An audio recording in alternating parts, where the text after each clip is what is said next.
ndagira ngo rero mbasabe muhagurukiraho muri dusenge kugira ngo dutangire. Uwiteka mwungeri mwiza, izina ryawe rihabwe icyubahiro. Tugushimiye ubuntu bwawe, imbaraga zawe, ubushobozi bwawe n'urukundo dukunda, kandi tugushimiye yuko wandikishije ijambo ryawe kugira ngo abana b'abantu b'abanyantege nke batabasha gutekereza ngo bageze kure, byibuze ijambo ryawe ribahumure, ribambike imbaraga, ribaha imico mvajuru kugira ngo twifuze kuba abaturajuru ariko dufite n'imico y'abazaribamo. Muri uyu mwanya imbaraga yawe ya mwuka wera, ya yindi yandikishije iri jambo, ni nayo ifite ubushobozi bwo kuzamura ibitekerezo byacu kugira ngo tubashe gushikira ubusobanuro washakaga ko abantu babona.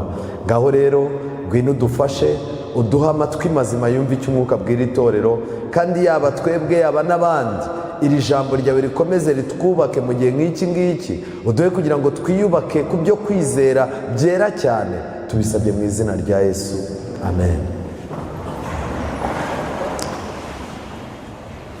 Tugiye kwigana icyigisho cyiza gifite insanganyamatsiko ivuga ngo kuvukira gukura abandi mu makuba. Amen. Kuvukira gukura abandi mu makuba. Uyu munsi wa none umuntu aricara agatinda kubyara, kera yazabyara abantu bakavuga bati byibuze kariya kana nubwo ari kamwe kazamukurayo, ariko abenshi bakunze guhura n'ibibazo. Hari igihe umuntu yicara mu by'ukuri ukabona umuryango ubyaye umwana w'imfura, abantu bakavuga bati reka tumwite izina ry'Imana, tumwite izina rikomoka ku Mana, azajya adufasha kujya gusenga. Uyu mwana tumubonye tubabaye, umwana bakamwita izina rwose ubona rigaragaza yuko azaba umuntu ukomeye, ariko yakura akababaza iwabo ntazakandagire no mu rusengero n'umunsi n'umwe. Reka ngire ikintu mbabwira, kenshi na kenshi mu buzima bwacu burangwa n'impinduka. Abantu batungurwa nuko icyo bari bategereje atari cyo bari bubone. Ibyo ni nabyo byabaye kuri Adamu na Eva. Adamu na Eva igihe bari bamaze gukora icyaha, Bibiliya itubwira yuko bahawe isezerano mu Itangiriro igice cya 3 umurongo wa 15, kandi iri somo ni nabwo buhanuzi bwa mbere muri Bibiliya, ni nabwo buhanuzi burebure cyane muri Bibiliya. Ni ubuhanuzi Uwimana yatanze amateka y'igihe kirekire iyakubira mu ijambo rivuga ikiyoka n'umugore. Uyu mugore yabwiwe ikintu gikomeye, yabwiwe yuko mu rubyaro rwe ariho hazava uzakandagira inzoka, ariko inzoka nayo ikamukomeretsa iki? Agatsinsino. Bwari ubuhanuzi bw'igihe kirekire buhishemo isomo riri hagati y'intambara iri hagati ya Kristo na Satani. Ushaka kumva ikiri isomo ryasobanuraga, biragusaba gusoma igitabo cy'Ibyahishuwe igice cya 12. Igihe rero Adamu na Eva bari bamaze kubwirwa ibyo, bamaze kubwirwa yuko mu rubyaro Adamu na Eva, igitabo cy'Itangiriro igice cya 4 umurongo wa 1, Adamu yirukanywe muri Edeni kandi atera umugore we inda, babyara umwana wabo wa mbere bamwita Kayini. Kayini ni muri Bibiliya muze kureba, Adamu na Eva umva biteye hejuru bavuga bati byibuze tugize umugisha, duhawe umuhungu mwiza, duheshejwe umuhungu mwiza n'Imana. Bibiliya iratangaje cyane, ariko ntago ariko byabagendekeye. Kandi uwo mugabo atwika Eva umugore w'inda, abyara Kayini, aravuga ati mpeshejwe umuhungu nande? N'Uwiteka. Mu gitabo cy'abakurambere n'abahanuzi ndetse n'igitabo cy'ibifuzwe byose bavuga yuko Adamu na Eva babyaye Kayini bari bazi ko babyaye umwana uje gutanga igisubizo, agahanagura icyaha bakoreye muri Edeni, kandi gukiranirwa kugatangirwa impongano. Ariko ntabwo ariko byagenze. Kayini yaje ari umwicanyi, icyo yakoze mwarakibonye. Ibi rero byatumye Adamu na Eva bahora bafite amatsiko, bahora bareba kure ngo barebe ahantu igisubizo cy'icyaha kizakomoka. Kandi Bibiliya iratangaje, nyuma y'imyaka myinshi Imana imaze kubona ubwoko bw'Abisiraheli, kuko kubona ubwoko Imana byarayigoye. niyo mpamvu nta muntu wemererwa gutunga urutoki ubwoko bw'Imana, nta muntu wemererwa kubukandagira, nta muntu wemererwa gukandagira kwizera kwabwo, kuko ni ubwoko bwakomotse mu maraso ya Kristo. Byagoye Imana kugira ngo ibone ubwoko ku isi. Igihe Imana yari imaze kubona ubwoko rero, ubu bwoko bwayo byabaye ngombwa ko bujya mu Egiputa. Ariko igihe Imana yari irimo kubwira Farawo ngo aburekure, Imana yakoresheje terime itangaje, aravuze ngo rekura umwana wanjye ajye kugira gute, ajye kunkorera. Kandi abana b'Imana nk'uko tubisoma mu Kuva igice cya mbere, nabo bamaze igihe mu Egiputa bariho neza, ariko muri Egiputa ibintu birahinduka. Ndagira ngo mbasabe mwebwe abanteze amatwi mumenye yuko uko ibintu byahindutse mu gihe cya Egiputa, ni nako ibintu bizahindukana abantu bo kuri iki gihe. Kuko wa wundi wongoreye Farawo akirengagiza Yosefu n'Imana ye, uwo nguwo niwe ugiye kongorera abanyapolitike bo ku isi, niwe ugiye kongorera Babuloni yuko ikwiye kwirengagiza ubwoko bw'Imana ikanirengagiza n'Imana yabo. Biratangaje. Muri Egiputa byagenze gute? Ikintu muri burebe ni kimwe, habaye impinduka mu bya politiki. Impinduka mu bya politiki, abantu bari bamenyeranye n'ubwoko bw'Imana, abari batumye ubwoko bw'Imana bubaho neza. Farawo wari warateze amatwi abakiranutsa kumva imibabaro yabo. Igihe cyarageze yegerayo hima undi Farawo. Ku isi hagiye kwimikwa ubwami bwirengagiza Imana budashaka no kuyumva. Kandi uretse ibyo ngibyo habonetse ikindi kibazo gitangaje. Muri Egiputa bize uburyo bwo kugabanya umubare w'Abisiraheli. Hafashwe ingamba. Murebe mu gitabo cyo Kuva. Ndabibutsa yuko ubu bwoko bw'Imana nabwo bwari bukeneye umuvandimwe wabukura mu makuba. Kuva igice cya mbere, abafite Bibiliya zanyu, umurongo wa 10. Umwami wa Egiputa atinya Abisiraheli abagira imbata. Umurongo wa 10, reka duhere ku wa 9, abwira abantu be ati, dore Abisiraheli bahindutse ubwoko buturuta ubwinshi kandi buturusha amaboko. Dore abantu bakunda Imana bamaze kwiyongera. Dore abantu bashaka kujya mu bintu by'uburokore babaye benshi. Abantu bashaka kuba abantu bavuga yuko isi atari iwabo, mu ijuru ari iwabo, bamaze kuba benshi. Nibikomeza gutya isi iri buta icyerekezo. Mureke tubigire amayeri. Umurongo wa 10, nimuze tubashakire ubwenge be kugwira. Iyi nama Satani yongoreye Farawo ngo Abisiraheli batagwira mu Egiputa. N'uyu munsi wa none Satani arimo arayongorera ibikomerezwa by'isi. Niyo mpamvu mubona kuba ubukristo bwacu ntago bushyika. Hari inama yo kugabanya abantu b'Imana. Satani yiteguye kongera umuziki, yiteguye kongera inzoga, yiteguye kongera inzu zibyinirwamo, yiteguye kongera ibyaha abantu kandi akabibereka kugira ngo agabanye umubare w'ababatizwa. Niyo mpamvu tubatiza abantu utamenya iyo baca. Hari ingamba ya Satani ishinzwe kugabanya abantu ngo batagwira. Kandi mu Egiputa ibintu byarahindutse, ubuzima na kondisiyo z'ubuzima byarahindutse, biragorana cyane. Itangazo ryaratanzwe, babwirwa yuko guturuka iyo tariki bahindutse abaretwa, kuva uwo munsi bazaza baponda amatafari. Mu gihe bakirimo kwijujuta, irindi tegeko ryaramanutse riza kubabwira yuko noneho n'ubwatsi ari ukujya kubwishakira. Ubu buzima tubayemo vuba bidatinze, mugiye kubona yuko itangazo rivuga kondisiyo z'ubuzima ko zahindutse kandi zagoranye, rizaza riza risimburuzwe n'irindi. Ubu turacyarimo kuvuga mkiriri nyina w'umwana ntaraza. ku isi hazaboneka amategeko azatuma tuba mu isi turi abaretwa, kandi byaratangiye. Mu gihe ukijujuta ngo iri tegeko riragoye, ubu se ku isi abantu bazabaho gute, abantu bazarya gute, abantu b'ababyeyi bazaza babaho gute, uzaza ujya kumva wumve haje irindi tegeko rije gutsindagira ryarindi. Kandi habonetse urwango. Farawo yashyize urwango hagati y'Abisiraheli n'Abanyegiputa. Vuba bidatinze hari urwango rugiye kuboneka hagati y'abakunda Imana bataryarya n'abantu b'indyarya mu nzu y'Imana. Nta mbaraga uzakoresha ngo urwo rukundo rugarure, kuko Satani niwe uzaba yavanze. Kandi byaratangiye. Iyo uri umuntu ukunda Imana cyane, ku kazi barakwanga, baratangiye bati uyu murokore atuma akazi gapfa, nta kintu tuzageraho.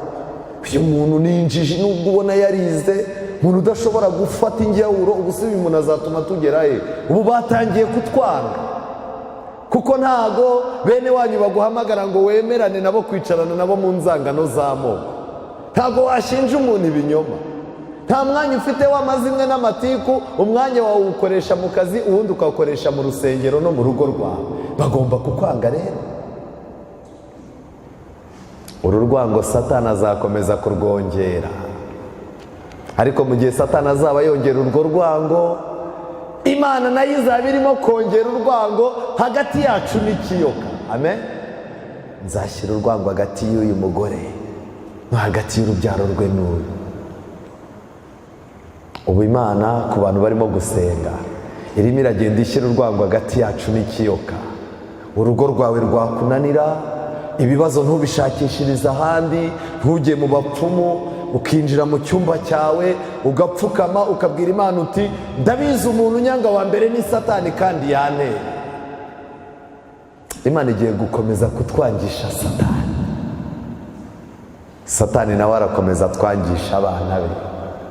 Nta kintu uzabikoraho, uzajya kwibona ubone umuntu wareze akwise umurozi.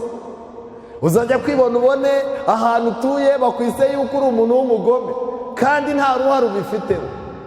Ariko Imana igiye kutugabanyiriza inshuti zidafite icyo zimaze.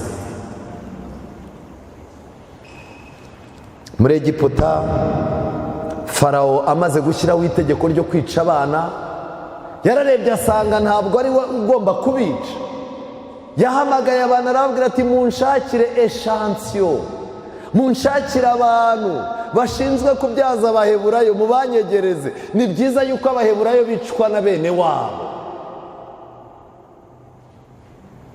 Ababyeyi beza bahawe poromosiyo, babwirwa yuko uretse kuba ari Abisiraheli, ibindi bibazo bitazongera kubareba nibemera gukora icyo Farawo ababwiye.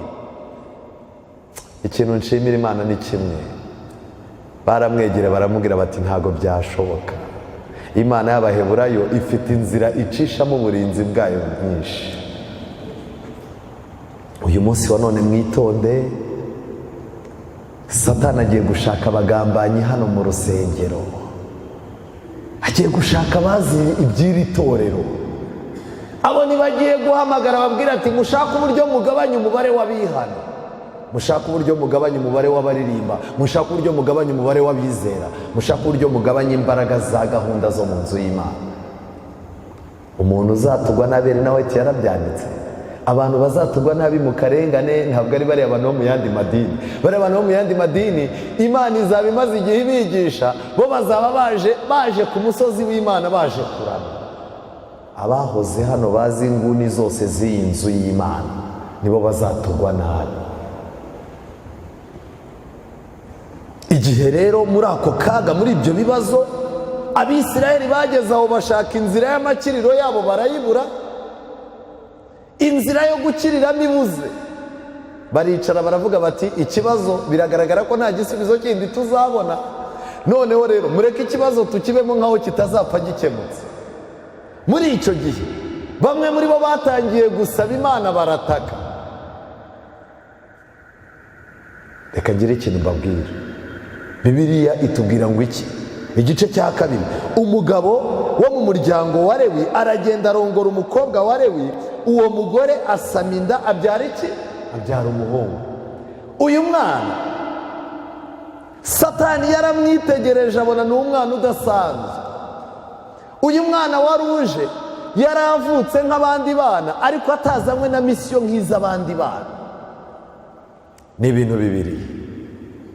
Hari abantu babyarira umugambi w'inama y'agakiza, hakaba n'abantu babyarira isi. Muri ibyo byombi ubyarira nde? Aba babyeyi, uyu mwana wari uvutse nyina yagerageje kumufata uko ashoboye ariko biranga. Nyina arangije aravuga ati uburinzi bw'uyu mwana bwava mu gasozi kuko gukomeza kumurinda ngewe ntacyo byageraho. Amubohera akato ashyira muri Nili. Yari afite mushiki we witwa Miriyamu, kari agakobwa kakiri gato. Karangije karavuga kati nubwo ntakiza umuntu wenda gupfa, nubwo nta kindi kintu namukorera, ariko byibuze ubwato bwe bujye bugenda, kariya kato bamushyizeho kajye kagenda byibuze menye ngo kahagamye cyangwa karakomeje karagiye. Ubuvandimwe ni ikintu gikomeye dukwiye guha agaciro uyu munsi. Mwene wanyu ararwaye, mwene wanyu afite ibibazo, mwene wanyu afite ibigeragezo bimurenze, ibibazo afite biranakurenze, nta kintu wamumarira, ariko byibuze no kumukurikirana ukamenya aho araye n'aho yiriwe, nayo ni impano ya Mwuka. Kibuze kumenya uko abayeho, ku buryo umuntu yakubaza ukavuga uti nubwo ntacyo mumariye nanjye ibibazo byandenze, ariko muri ino minsi yimukiye aha n'aha, mu minsi ishize yari afite akana mu bitaro kavuyemo. Byibuze gukurikirana umuntu. Umukobwa wa Farawo yamanuwe n'imbaraga y'abamarayika atabizi, ajya kogera aho atari asanzwe yogera. Ahageze ahasanga umwana udasanzwe.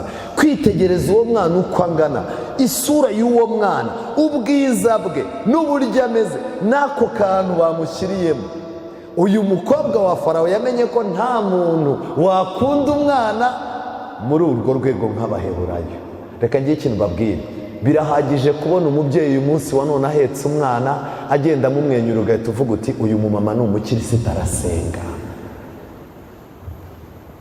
Uko isi izarushaho kugenda ihindura abantu, abakunda Imana bazaza baba bafite utuntu tubaranga dutoya ariko dufite agaciro. Uyu mukobwa wa Farawo yafashe gahunda, afata umubyeyi, ahamagaza umubyeyi wa Mose aramumuhereza, aramubwira ati jya kumunderera.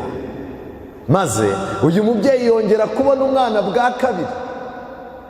Igihe uyu mubyeyi yigishaga umwana, yasabye Imana gukura Mesheke, kandi koko yakuye Mesheke ku myaka 6. Uyu mubyeyi yari amaze gushyiramo umwana we ibintu batazamuhanaguramo mu myaka 40. Amen. Reka ngire ikintu mbabwira, mufatirane. Ni byiza muzohereza abana banyu kwiga muri Amerika, muzohereza abana banyu kwiga muri Afurika y'Epfo, muzohereza abana banyu bazaba abasirikare, abana banyu bazaba abadogiteri bakomeye, abana banyu bazaba abayobozi bo mu nzego zikomeye.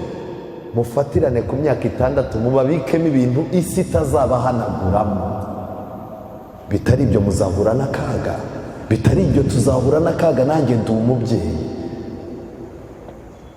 abana banyu bicaye imbere ya telekomande, televiziyo telekomande iri mu biganza, murimo murabereka ibipupe kugeza igihe umwana agira imyaka 15 akireba ibipupe. Uyu wari umwanya wo kugira televiziyo muzizimye, umwana wawe akurebe mu maso, umwigisha ibitekerezo byo muri Bibiliya, umwenyura, nawe bizamuha amahirwe yuko nagera mu myaka nk'iyawe azicarana nabe akabaha amateka. Birababaje igihe uyu mubyeyi yazanye umwana, amuzanye yabanje kumusengera, abwira Imana ati ndabizi uyu mwana abamarayika barangendereye bambwira yuko azavamo umuntu ukomeye, kandi uyu mwana avukiye gukura bene wacu mu mazi abira turimo. Mwami Uwiteka, ubwo yerekeye kwa Farawo, ibintu byose azaba arimo n'ibizaba bimuzengurutse ntibizamuhanaguremo yuko agomba kuzacyora ubwoko bwe. Kwizera niko kwatumye nyina wa Mose atekereza gutyo.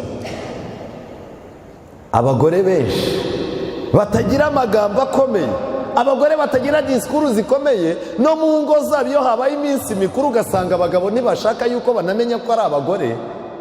Bene abo badamu bahisha amateka y'imiryango yabo kandi bahisha ubutwari babitse mu bana babo. Ufite ijambo ushaka kuvuga uri umudamu, shaka umwanya uribwira abana bawe uribabikemo. Ejo umwana wawe naba perezida ni we bazashimira, ariko umwanya ntawe uhari. Abadamu bari mu bujajwa, barimo barazenguruka, barimo baracunganwa n'ibitenge, barimo baracunganwa n'ibyubahiro kwa kana kabujuje inzu imeze gute. Ibyo bintu nimubivemo, mwibuke yuko abana banyu ari impano Imana yabahaye muzabazwa.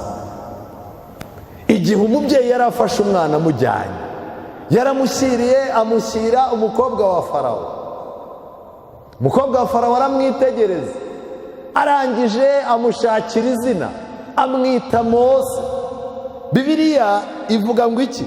Igice cya 2 umurongo wa 10, umwana arakura, amushyira umukobwa wa Farawo, ahinduka umwana we, amwita Mose, ati nuko namukuye hehe? Mu mazi. Ese mutekereza ko uyu mukobwa ari we wakuye Mose mu mazi? Reka da!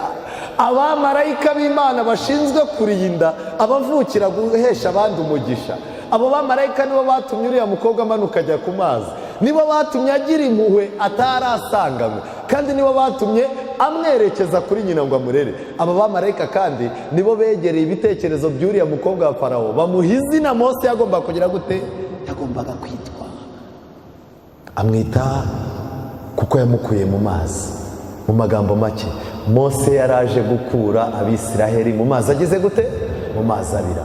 Kandi koko yarabikoze. Igihe cyarageze, Mose Imana iramutoranya, yambutse ubwoko bw'Imana, abukura muri Egiputa abwerekeza i Kanani. Ariko kuko Mose nawe yari umuntu, ntago bwageze i Kanani neza, ntago yabagejeje i Kanani, yarangiriye mu nzira. Mbere yuko Mose apfa, mu gitabo cyo gutegeka kwa 2 igice cya 18 umurongo wa 15, agiye gusezera ku Bisiraheli, Mose yababwiye amagambo akomeye, arababwira tumva mu minsi y'imperuka. N'amagambo nakunze cyane. Gutegeka kwa 2, Mose yaberekaga yuko hari kundi gucungurwa gutegerejwe. Abisiraheli bagombaga guhanga amaso. 18 umurongo wa 15, Uwiteka Imana yawe izabahagurukiriza umuhanuzi umeze nkande? Umeze nkanjye. Mose yari amaze kumenya yuko gucungura kwe akura Abisiraheli mu Egiputa bajyana i Kanani, gushushanya gucungura Yesu azakora akura abantu mu byaha abajyana mu bugingo bugize gute? Buhoraho. Arangije arababwira tumva rero muzabimenye, Imana izabahagurukiriza umuhanuzi umeze nkande? Umeze nkanjye, ukomotse hagati muri mwe, muri bene wanyu, azaba ari we mugira gute? Bumvira. Ibi byari ibyangombwa bigomba kuranga Kristo. Yagombaga kuba ari mwene wacu kandi agakomoka mu muryango wacu. Akaba afite ibyaranze Mose. Ibihe? Kuvukira, gukura abandi muki? Mu makuba. Ibi Bibiliya bivuga neza mu gitabo cy'Imigani igice cya 17. Imigani igice cya 17 umurongo wa 17, inshuti zikundana ibihe byose.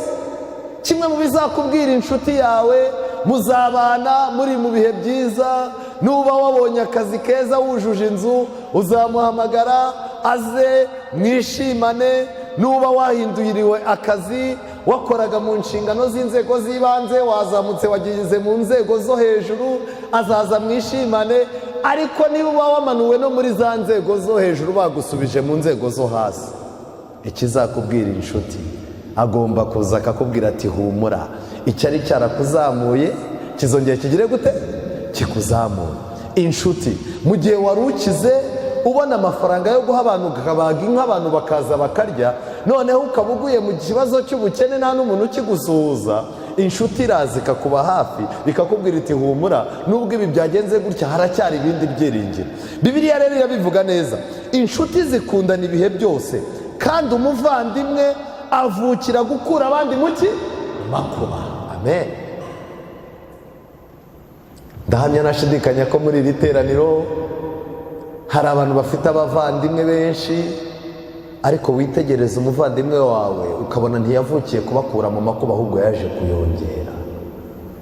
Hano hari abantu bababajwe na bene wabo n'abo bavindimwe, ku buryo no kwibuka izina rye yumva umutima utumbye wenda guturika. Ariko nagira ngo mbabwire, Imana yahisemo kohereza umuvandimwe wacu mukuru ari we Yesu Kristo. Mu Baheburayo igice cya 5 ejo twize yuko yagombaga gushushanywa na bene se kuri byo byose, kandi Yesu Kristo ntiyagombaga kugira isoni zo kutwita bene se. Aha rero Bibiliya iravuze ngo umuvandimwe avukira gukura abandi mu makuba. Ibi bintu byerekana iki? Hashize igihe abamarayika bafite amatsiko yo kureba uburyo isi izakira kuvuka kwa Yesu nk'umuvandimwe wacu uzaza kudukura mu makuba.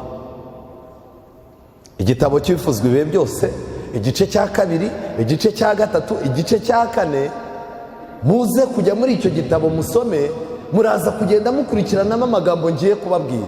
Icya mbere, abamarayika bagize amatsiko uko abatuye isi bazakira umukiza wabo, bambaye ishusho itagaragara. Baraje basanga abantu bashinzwe gusobanura inyandiko zera. Imana nta kintu ishobora gukora itabanje gushyira umucyo ahagaragara. Aba bamarayika baraje baratangira basanga abantu bashinzwe gusobanura ibyanditswe byera, babamenera ibanga ry'ibigiye kuba. Baragenda begera abagabura bo mu nzu y'Imana, bababwira ibigiye kuba. Aba bamarayika mbere yuko bataha baravuze bati reka tujye no mu buturo bwera tugire uwo tumenera ibanga. Ibanga ryo kuvuka kwa Yesu ryamenewe umugabo witwa Zekariya wari umutambyi. Abamarayika, niba hari ikintu cyari kibanejeje, niba hari bizinesi iryoshye y'abamarayika, yari iyi ngiyi yo kuzana amakuru yo kuvuka kwa Yesu. Kandi ikindi kintu bakoze, bari bamaze imyaka, Abisirayeli bari bamaze imyaka irenga 1000 bategereje kuvuka k'umukiza wabo. Bari bategerezanyije amatsiko ivuka ry'umwami wabo. Barangije uku kuvuka kugira ngo ibi bintu bibajyemo, babyanditse ahantu hane. Icya mbere, bateguye indirimbo, korari zikazaza ziririmba ariko zashyizemo no kuvuka kwa Mesiya. None uyu munsi wa none dufite korari zirimo kuririmba kuzamuka ku magare. Abantu barimo bararirimba indirimbo ukayoberwa iyo ariyo. Umwanya wo gusoma no gusenga iyo wabuze, abaririmbyi baririmba indirimbo zidafitanye isano n'ikijuru riteganya. Birababaje cyane. Umaze urebye indirimbo tusigaye turirimbirwa, umuntu ukamubaza uti bashyireho iyi ndirimbo, ndasaba ya ndirimbo barangije, iyiheze ya yindi bagiraga gutya. Nibyo twibereyemo. Hari indirimbo nakunze cyane, ya yindi iterwa na wa mudamu muririmbana, wa undi utereka amaso cyane. Ngizi ndirimbo zirimo kuririmbirwa ishyanga ryiteguye kugaruka kwa Yesu. Bashyize kuza kwa Mesiya, babishyize mu ndirimbo kugira ngo byiyandike muri bo. Kuza kwa Mesiya byashyizwe mu buhanuzi, abantu bajya kwiga bakigishwa ubuhanuzi ariko bugafokasinga kuri bya Mesiya.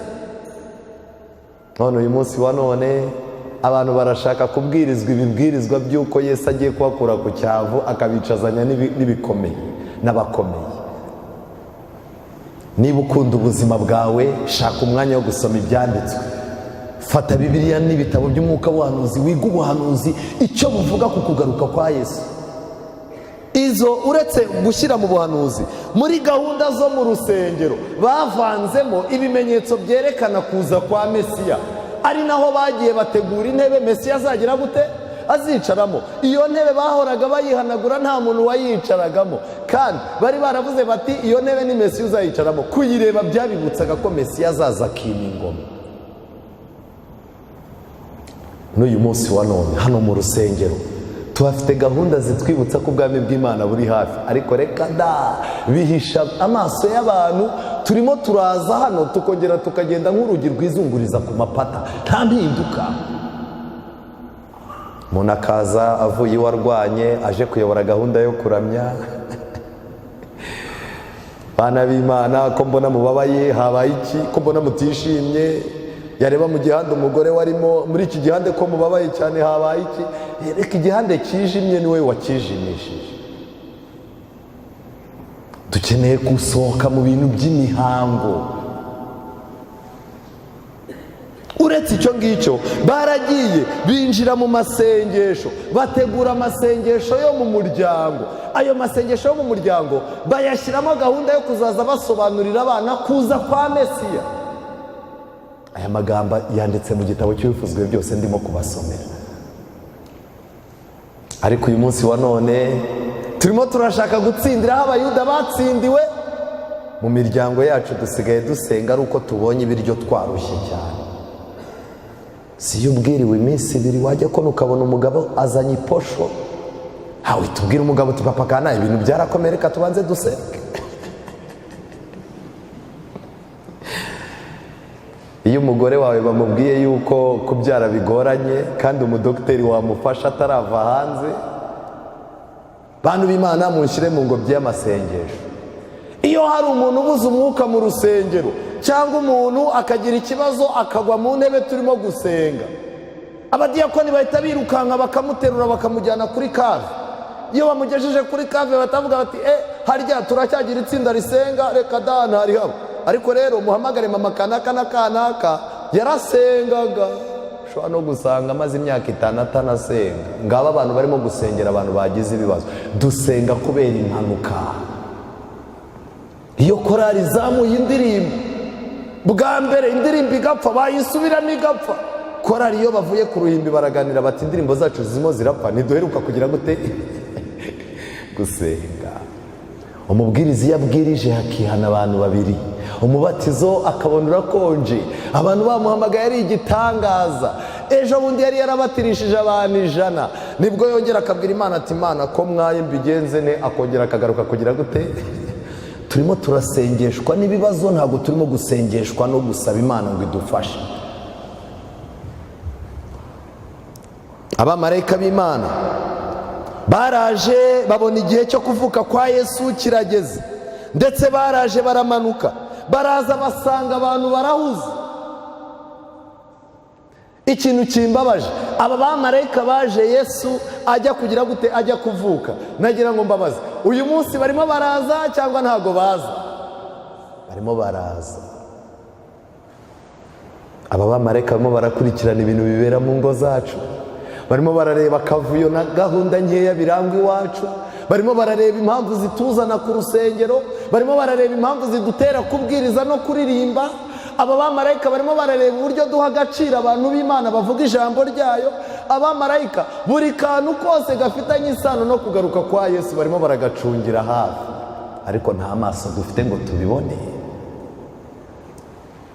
Aba bamarayika barababaye cyane, basanze abantu barangaye, kandi ibintu byari birangaje abantu se wakwibaza ngo ni ibiki? Igitabo cy'ibivuzwe byose kirabyerekana. Abantu bari barangajwe n'amasengesho bahoraga basubiramo atagize icyo avuze. Amasengesho atagize icyo agize gute, icyo avuze, ariko ahora agira gute, ahora asubirwamo. Mu bintu biherutse kuntera ubwoba, mperutse kwicara ku rusengero, nturuka mu gitondo, ntabwo nari nabwirije, nanagize amahirwe nanjye nicaye. Guturuka muri gahunda ya mu gitondo kugeza dutashye, buri muntu wese yasengeraga gahunda. Tugushimiye ibirangiye, tukuragije ibigize gute. Noneho ujya gusoza we yarasenze ati ubwo turangije nta gikuba gicitse, izina ryawe rihabwa icyubahiro, tuba turatashye. Ubundi abantu badusengera baherukana n'Imana. Gusenga by'umuhango, gusengera gahunda. Igihe cyo gusengera gahunda mu gisohokemo, mutangire musengere guhinduka. Ariko abemeranya nanjye yuko hari igihe dusengera gahunda ntidusengere imitima yacu, abemeranya nanjye murakoze cyane. Ayo masengesho twese uko turi aha nanjye tujya tuyasenga. Icya kabiri, hari imihango no kuramya ngo abantu babarebe. abafarisayo kugira ngo bikururireho amaso y'abantu badodesheje imyenda igendanye no gusenga. Ya myenda bakubitaho amategeko, barangije bishyiriraho amategeko Imana itashyizeho, yuko nibagera mu isoko hakagira umuntu ubumva azaza ahagarika ibyo barimo, abafarisayo bagasenga. Kubera ko abafarisayo ngo nibo bari bari ku kazi ko gusabira ishyanga ryose umugisha. Turabafite abafarisayo. Ubufarisayo iyo bubaye bwinshi kwihana biranga. Iyo umuntu afatanyije ubufarisayo n'uburawodokiya, yarangiza akabukubitaho ubunyanduga, akabukubitaho ubwesikoro, akabukubitaho ubukiga, yarangije akabukubitaho ubusirimu, akabukubitaho ubuhirika, biranga byose. Ababaye meranje ya byose. Ndakwinginze muntu w'Imana, ibyo bintu nibiguhuriraho uzamenye ko uri umunyabibazo. Gukira kwawe biragoye. Ariko umuntu uzahamagara umubwira uti mwene data, kwejo nakubabaje nkabanje kugusaba imbabazi, oya njyewe nta kibazo ariko dufitanye ntacyo.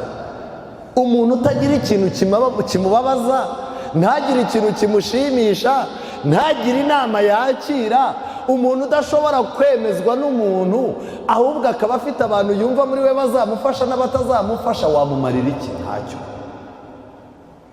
Abantu barazaga bakaza mu mihango, n'imihango y'idini yabaga. Iyi mihango, nongere mbibutse, iyi mihango yari yarashyizweho n'Imana kugira ngo abayizamo neza bafite umutima ukiranutse, amaso yabo ahumuke.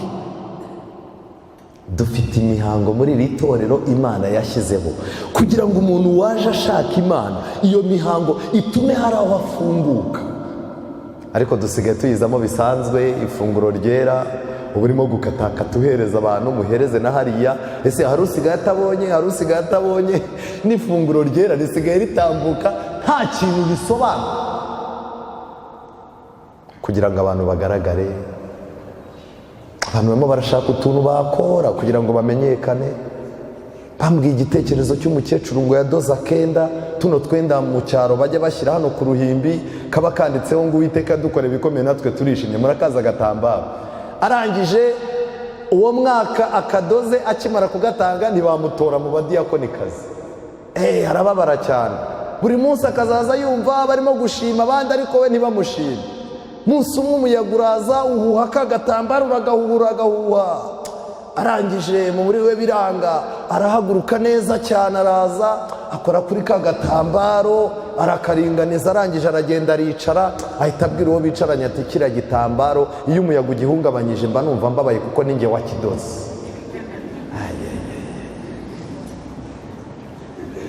Umuntu arimo aratanga icya-10 cyinshi, yakumva pasitori atamushimye agahita avuga ati pasita ndagifunze we bazakwirukana.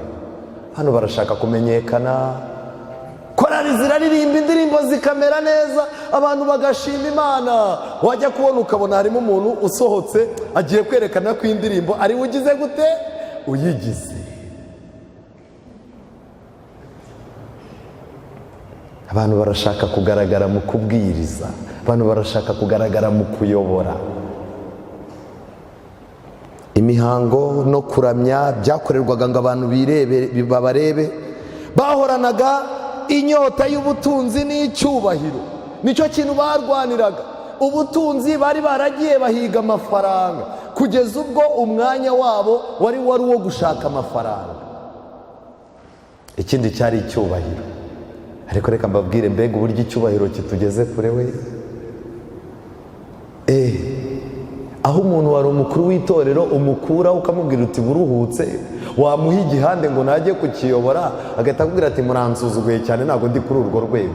Akazaza bacaho ku isabato yakije imodoka agiye ku rundi rusengero bazamukomera amashyi.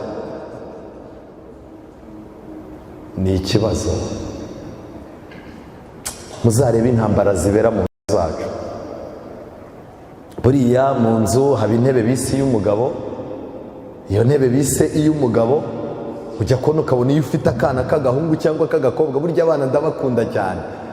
Ujya kubona ukabona abantu baje bose akavuga ati mwegereyo ya ntebe, akagira gute, akayicaramo. Nawe iyo ahavuye umukozi wawe iyo yicara arimo kureba ka televiziyo mwese mwagiye, nawe aregama agafata telekomande akicara muri yaki. ariko reka ngire ikintu mbabwira, icyubahiro. Icya gatanu, abatambyi mu gutamba basaga n'abakina ikinamico. Abatambyi nibo bari bashinzwe guhuza ishyanga n'Imana, noneho bari basigaye babikora kubera ko ishyanga ryishoye mu gushaka amafaranga no gushaka ibyubahiro. N'abatambyi nabo bashidutse baraguye muri icyo kintu. Intambara yose bayishoraga mu gafaranga, isigaye bayishoraga mu cyubahiro. Bijya bintangaza iyo tuvuze abatambyi, amatwi y'abantu benshi ahita yumva abapasitori, ariko mu gitabo cya kabiri cya Petero yavuze yuko natwe turi abami n'abatambyi. Mu gitabo cy'ibyo abadivanisi umunsi wa karindwi bizera, mu cyigisho cyitwa itorero ryasigaye, baranditse ngo muri iri torero ryacu ry'abadivantisite tugira icyo bita ubutambyi bwa buri wese. Hirya yo kumenya ko pasitori afite inshingano Imana yamuhaye hano muri uru rusengero, ugomba kumenya ko nawe hari inshingano Imana yaguhaye ikureba ku giti cyawe. Iki kintu kirakomeye. Abatambyi bari basigaye batamba ibitambo bameze nk'abakina amateatire. Ikintu kitarimo amafaranga ntago bagitindagaho, ikintu kirimo amafaranga bagifokasingagaho bakakivuga pe. Ariko ikintu kitarimo amafaranga reka da.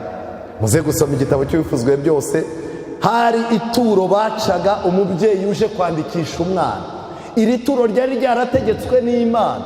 Kubera iki? Umuntu wese ugiye kwandikwa mu gitabo yajyanywe mu rusengero, hari ituro yatangaga. Iryo turo ryashushanyaga iki? Ryashushanyaga yuko Yesu azaba incungu, azatanga incungu. Abantu bavuka bose bavukira mu ideni. Ariko ikintu gitangaje, Mariya bari barashyizeho ituro. Imana yari yatanze itegeko ry'uko hari ituro ry'abakire n'iry'abakene. Mariya rero aje yazanye ituro ry'abakene, kuko icyo Imana ireba umutima wateye umuntu gutanga, ntabwo ireba uburemere bw'icyo atanze, kuko Imana iratuzi, izi ni urwego yadushyizeho. Mariya yaraje na Yosefu batanga ituro. Bamaze kuritanga, umutambyi abarebye abona urwego bariho, arebye n'ituro batanze, areba uwo mwana wabo, kubera yuko umutambyi yari yemererwa gutinda ku muntu ari bukuremo agafaranga. Izina rya Yesu ngo umutambyi yari ryanditse yihuta, nta no kureba mu maso h'ababyeyi bazanye umwana. Kandi ngo itegeko ryavugaga ko umutambyi ugiye kwandika amazina y'umwana yagombaga kwitegereza mu maso ha se na nyina, yarangiza akababwira ati mubyariye Imana umusirikare. Ikibazo n'ubu natwe ni indwara twamaze kurwara. Umuntu ijambo rihabwa n'agafaranga.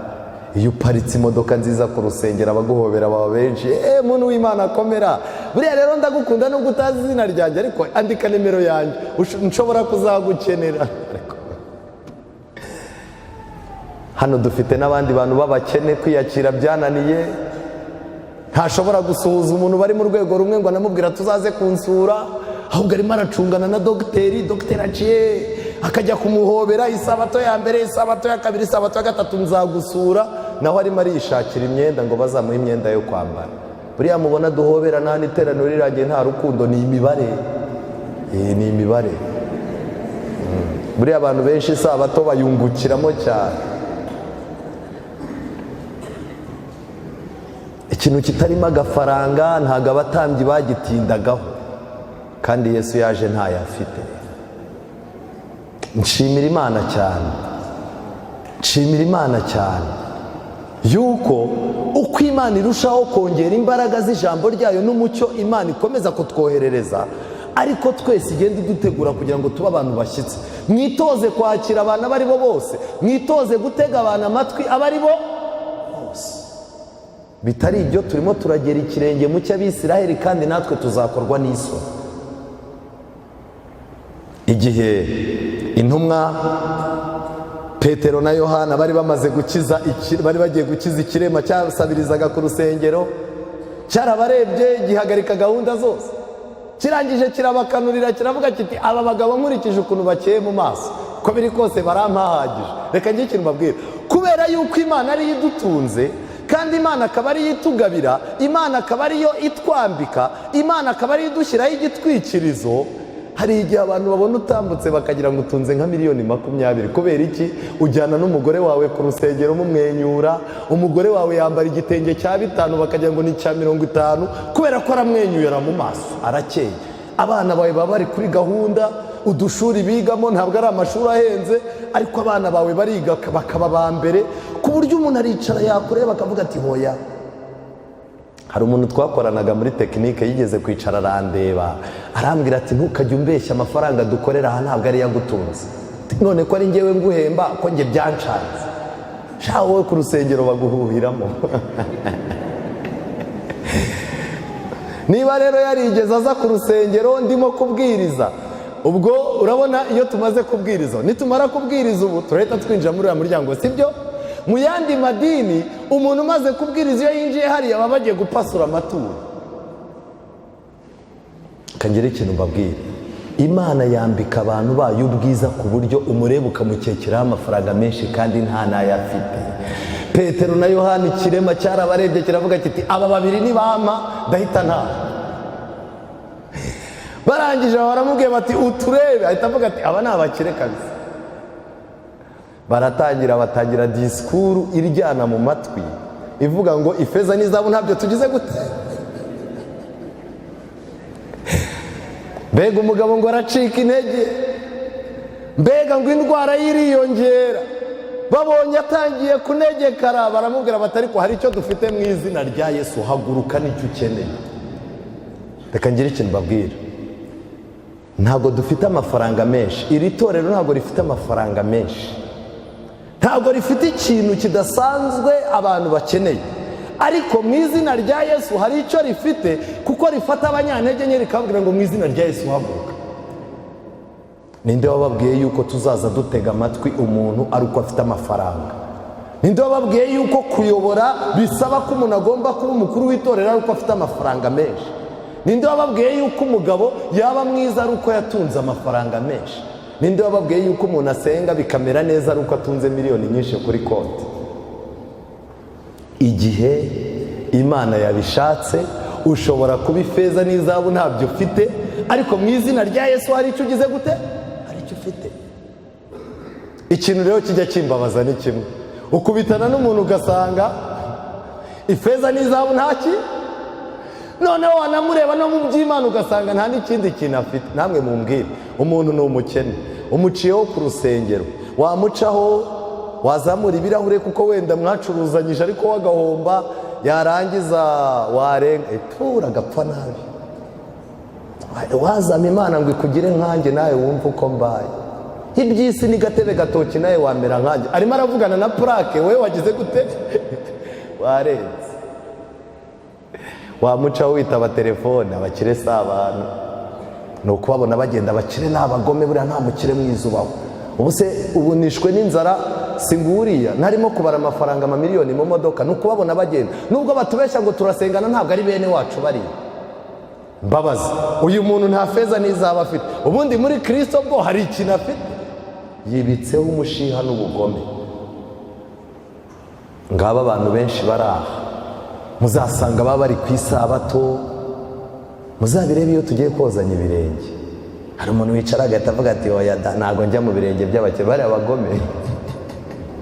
Agahita ashaka undi muntu mwene wabo bahuje ubukene, bajya baburarana bakabwirirwa ati inkono yose imenya imbyiro zayo akira.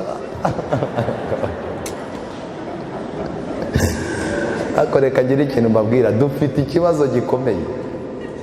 Hatabaye Imana ngo idutabare, dufite ikibazo gikomeye. Ibi bintu byarangaje abantu.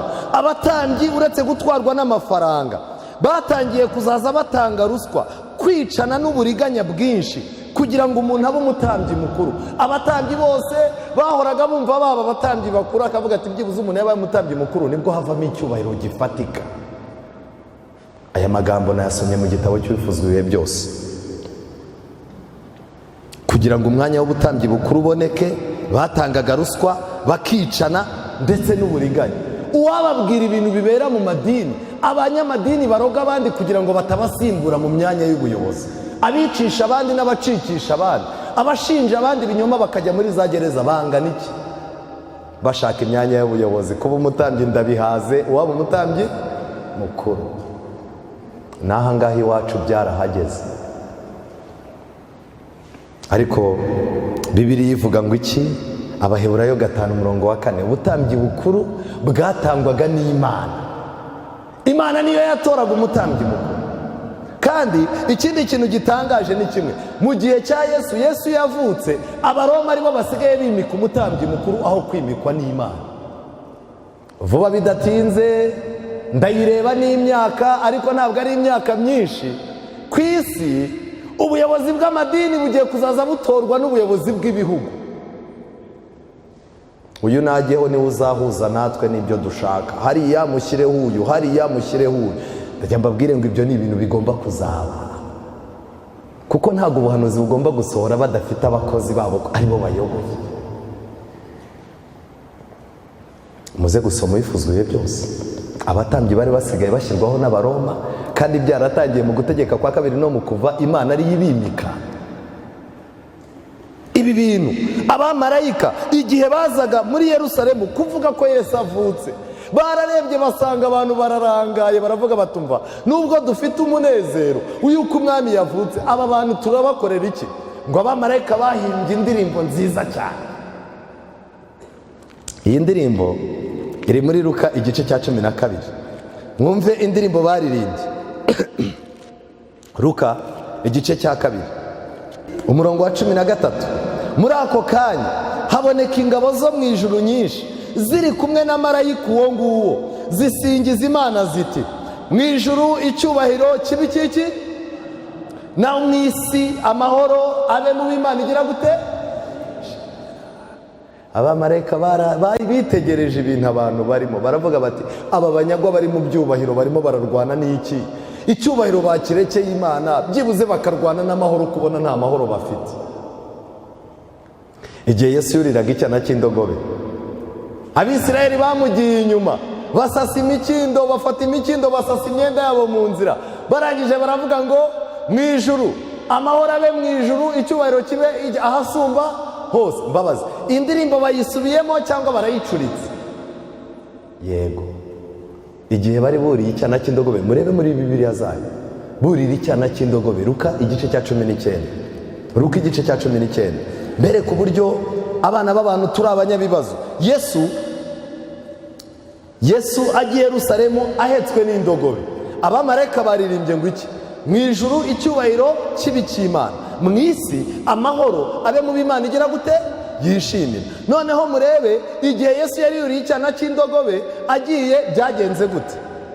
Igice cya 19 umurongo wa 38 37. Yenda kugera mu ibanga ry'umusozi wa Elayono, iteraniro rinini ry'abigishwa be bose batangira kunezerwa no guhimbarisha Imana ijwi rirenga kubw'ibitangaza babonye byose, bati, hahirwa umwami uje mu izina ry'Uwiteka. Iki ni cyiza.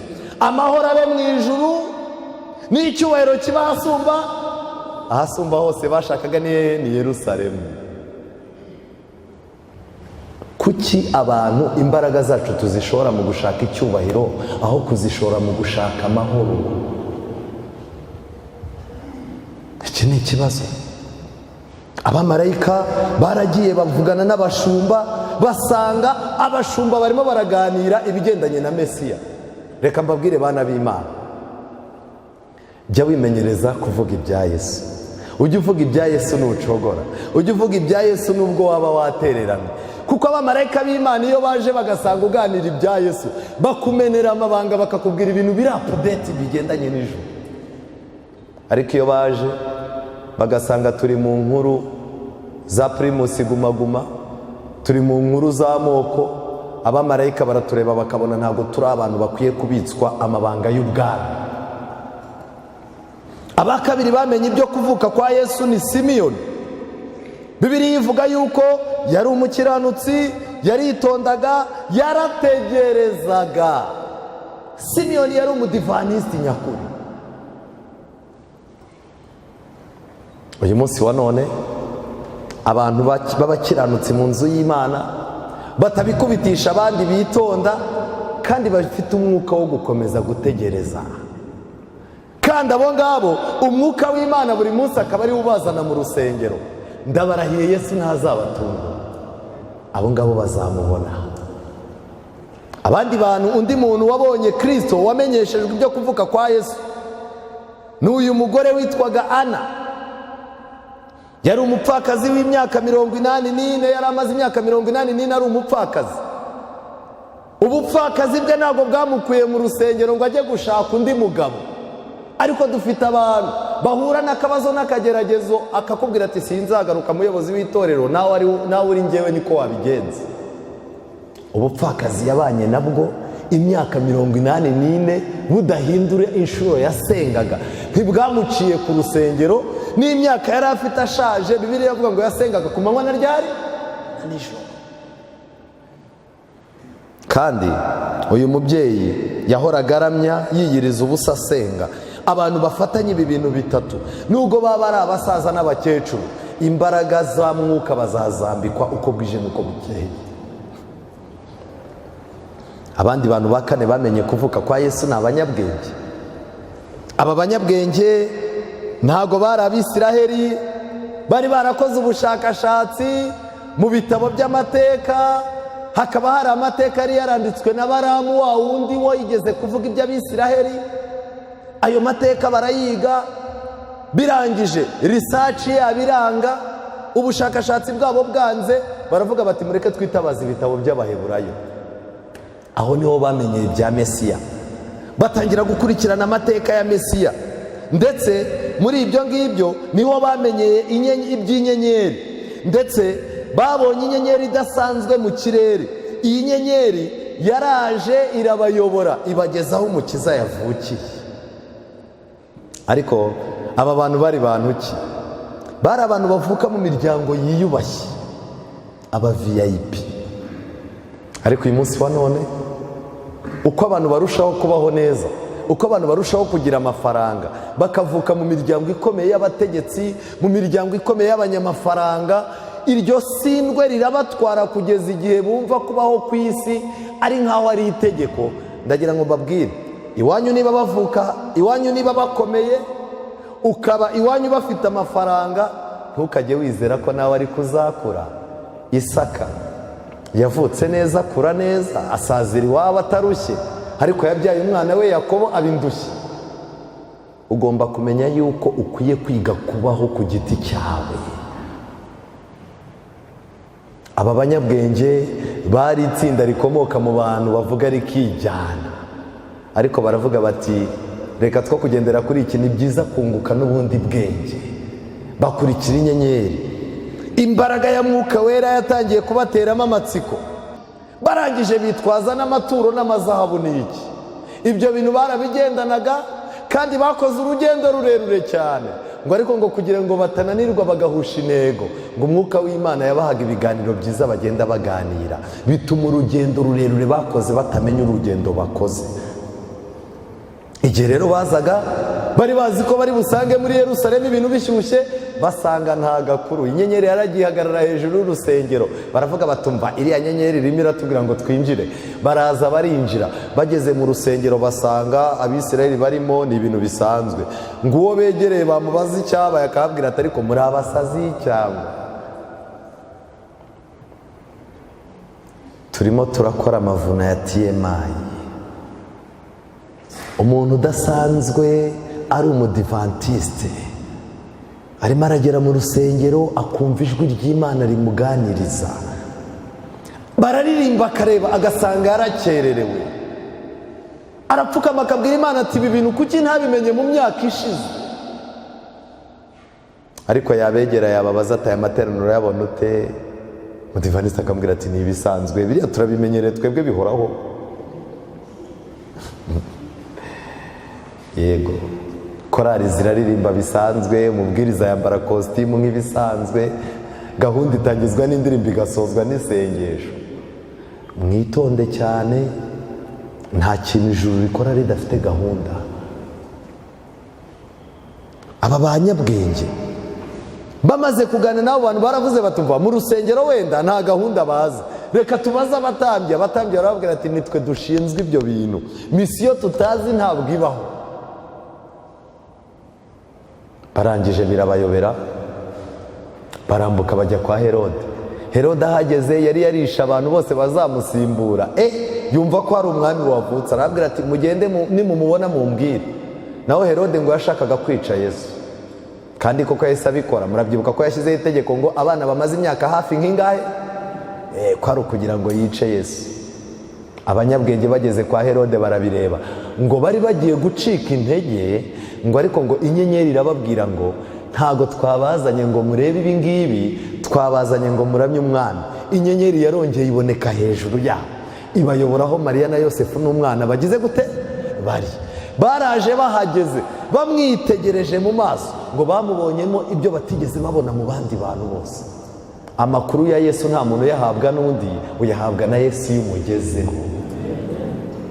Kujya kuyashaka ku babwiriza b'ibihangange, amakuru ya Yesu kujya kuyashaka ku bayobozi b'idini, amakuru ya Yesu kujya kuyashaka ku bantu bayobora gahunda mu rusengero zigashyuha. Oya, shaka umwanya ubwire Yesu ngo ndashaka guhinguka wowe, arakwihera amakuru.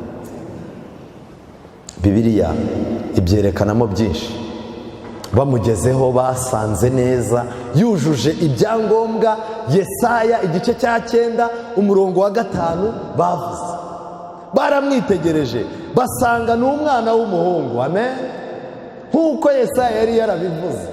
Kandi baramwitegereje babona muri uwo mwana w'umuhungu azaba umwana. Icyo bakoze ni iki? Bafashe ibintu byose bari bafite babihereza Mariya. Barangira bamubwira ati tugize umugisha kuba ari twe ba mbere tugeze ku mwami wavutse. Icya kabiri, Yesaya yari yaravuze ko ubutware buzaba ku bitugu bye. Yesu yatangiye kuba umutware ari uruhinja, kugira ngo uko azakura n'ubutware bwe buzakure. Ariko uyu munsi wa none isi iracyafite Yesu wo kuri Noheli uhora ari uruhinja. Mu kwezi kwa 4 ataramara n'amezi 5 akaba arapfuye, ahora ari uruhinja kuri bo. Ntabwo bajya bamwemerera ngo akure. Kandi Yesaya yari yavuze ko azaba igitangaza. Mu gihe cye nta muntu uzamwegera ngo amubwire ngo nkorere igitangaza mwemere, ahubwo guhura nawe ubwe ni igitangaza. Itorero ry'Abadivanisi umunsi wa 7 ntitujya duha ibindi bitangaza byose imbaraga, kuko tuzi ko Yesu uri muri twebwe ni igitangaza, amen. Iyo umutunze agukorera igitangaza. Igitangaza gikomeye ni ukubona umuntu wari umunyabyaha ahindutse umukiranutsi. Kandi azitwa umujyanama ku bantu bagirwa inama zikabashora mu bibazo, ku bantu batagira ababegera ngo babagire inama babereka aho bashinga ikirenge. Yesu azitwa umujyanama, azahinduka Imana ikomeye, amen. Abantu bamusenga, abantu bamwiringira ntibasabwa kwitabaza ibitaka ngo barindwe, ntibasabwa gusenga ibigirwamana, nta mashusho y'ibyo mu ijuru cyangwa ibyo mu isi. Uwo ni Imana ikomeye, umufite abafite byose, umufite abakomeye. Usanga umuntu umuganira, ntumbone gutya twicaranye hano kuri kaburimbo twicira isazi mu jisho, njye mfite bene wacu bakomeye we. Ariko wajya kubona ukabona arwaye bwaki kandi afite bene wabo bagize gute. Abantu bakomeye ni twebwe kuko dufite Imana ikomeye. Bibiliya yari yavuze neza ko Yesu azitwa data wa twese. Igihe Yesu azavuka azatuma abanyamahanga n'Abisiraheli bose baza bagahinduka umukumbi umwe. Yesu agiye kwigisha abigishwa be gusenga, arababwiye ngo musenge ngo data wa twese uri he mu ijuru. Ririya sengesho rya data wa twese iyo ndizamuye, niyo naba mfite umuntu dufitanye ikibazo, mpita numva nawe ari umwana w'Imana. Ririya sengesho rya data wa twese ni inyundo nziza imanyura amoko y'ubuhutu n'ubututsi, umuntu akumva yuko Imana yacu dusenga ari iki, ari imwe. Yagombaga kwitwa umwami w'amahoro. Abamufite bagomba kugira amahoro atari nk'ay'abisi bagize gute, abisi bafite. Musigaye muganira n'umuntu akakubwira ati ndakwisabye, ngusabye amahoro, wampaye amahoro, wampaye amahoro kuko ngaya amahoro y'isi. Umuntu ayakwaka no ku ngufu kandi ukagira gute, ukayamuha. Ariko igihe Yesu yahuraga n'abigishwa be yarababwiye ngo amahoro abe muri mwe. dukeneye amahoro aba muri twebwe. Nubwo twaba inyuma tuzengurutswe n'ibigeragezo, ayo mahoro yategeka imitima yacu ntizunguzwe n'utuntu tubonetse twose. Mu gitabo cy'ibifuzwa ibihe byose banditse amagambo, paje 28, baranditse ngo izina ry'uru ruhinja rworoheje ryanditswe mu muzingo w'igitabo cya Isiraheli rivuga ko ari umuvandimwe wacu. Amen. Yesu yemeye ko izina rye rijya mu gitabo abana b'abantu bajyamo kugira ngo yerekane ko ari mugenzi wacu, ko ari umuvandimwe wacu, akaba n'amizero y'abantu bacumuye. Uruhinja rwari rumaze kwishyurirwa amafaranga y'incungu, nirwo rwari kuzishyura ingwate y'ibyaha by'isi. Amen. Uruhinja Mariya yari amaze gutangira ibiceri, nirwo rwari rufite fagitire y'ibyaha byacu. Amen. Muri uyu mugoroba Imana itwambika imbaraga, kandi Yesu Kristo icyatumye abayuda batamumenya, imyiteguro yabo igapfa kubera kwiyemera no kudaca bugufi no kutabana n'Imana, binteye ubwoba yuko natwe aricyo turimo kugeramo ikirenge. Niba utifuza gutungurwa no kugaruka kwa Yesu, niba utifuza gusohorezwaho n'ubuhanuzi, niba utifuza kuba uri mu bantu bazaba barabanye n'abantu b'Imana, barabaye mu nzu y'Imana, barariraga imbere ya Yesu, bagasangira nawe ariko bagatungurwa n'amateka, niba utifuza kuba muri abo ngabo, ndakwinginze, hindura umuvuno, hindura uburyo, hindura imitekerereze, egera Imana iguhumura amaso, ureba aho ibihe bigeze. Egera ijambo ry'Imana, fata Bibiliya n'ibitabo by'umwuka buhanuzi, usome, ubifatanye no gusenga, ushaka uburyo wasohoka mu buhezanguni, usaba Imana kuguhindura. Ibi byonyine nibyo bizatuma urokoka, bitari ibyo ibyabaye ku Bisiraheli nibyo bigiye kuba ku bantu benshi. Imana idukorere ibyo Abisiraheli bananiwe, kugira ngo nitumara gukomera dukomeze bagenzi bacu, mu izina rya Yesu.